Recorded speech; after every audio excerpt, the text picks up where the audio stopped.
NEET UG 2024 स्वच्छता को नहीं उठिला प्रश्न पेपर लीक शेष मुहूर्त मिस टाइम लगी ग्रेस मार्क और फलाफल तालमेल रही नथिबारु पुणी थरे नीट टेस्ट पई तदंत दाबी करिसेंती छात्र छात्री नीट फल प्रकाश पाइबा परे केतेक छात्र छात्री और अभिभावकों संदेह पर यह परीक्षार स्वच्छता को नहीं उठी प्रश्न 67 जन सफल परीक्षार्थी गोटे प्रकार मार्क अर्थात 720 रखिथिबारु नहीं उठी संदेह एपरिक हरियाणार एक परीक्षा केन्द्र ऑल इंडिया रैंक 1 रखिथिबा 6 जन परीक्षार्थी को नहीं संदेह अधिक घनीभूत होइछि।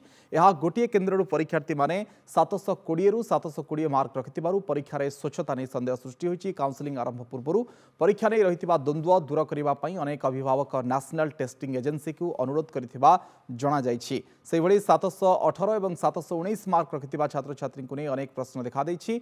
परीक्षार्थी किभଳି 620 रु 718 बा 719 रखिपारिबे बोली प्रश्न उठिछि। एनटीए रे यह बड़ स्काम बोली सोशल मीडिया रे मतव्यक्त करा जाउछि। सेपटे अभियोग को खंडन करिछि एनटीए।